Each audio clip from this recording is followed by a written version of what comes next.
the finance minister is speaking at the CII event. Let's cut across to that. 2 decades have passed, but enter into the middle of the century with a lot more strength.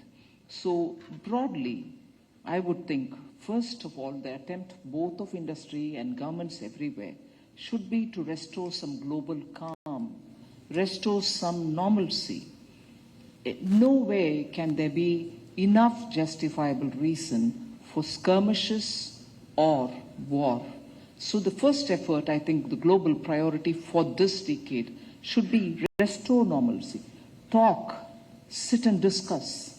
War should be avoided. Disruption should be avoided. They are the main cause for supply chain disruptions. They are the main cause for disruptions in food value chains. And also, when you look at it, inflation globally is a big challenge. But inflation, as you know, doesn't respect borders. Inflation is so contagious that nowhere is any country's effort today is completely successful, because beyond its powers are inflation forces which come in. And therefore, the primary cause, I would think, is the disruption, the skirmish, the war, and as a result, world is facing a challenge which is reflected in very many ways in our economies. So I would think it's incumbent upon all of us, industry, government, policymakers, citizens and citizens forum, to tirelessly try to have some normalcy.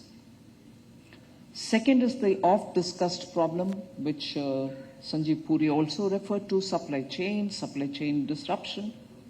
The world tasted success of spreading supply chains on the principles of efficiency rules, scale rules, so Adam Smith rules, and therefore we located such production centers or hubs where it was economically making sense.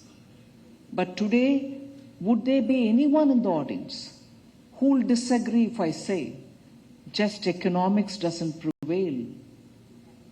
Just economics doesn't prevail, strategy prevails, politics prevails. So even if it made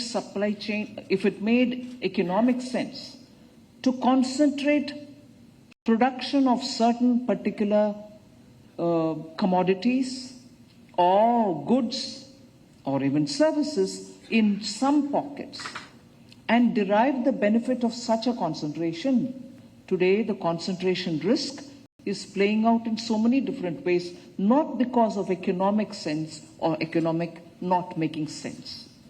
It's more on politics. It's more on strategy.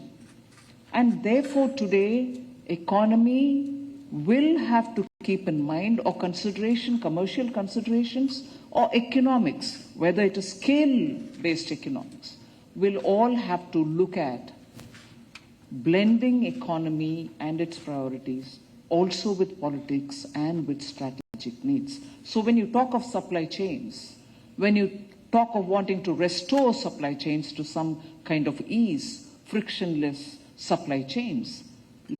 If you like this video, then like, share and subscribe to ET Now.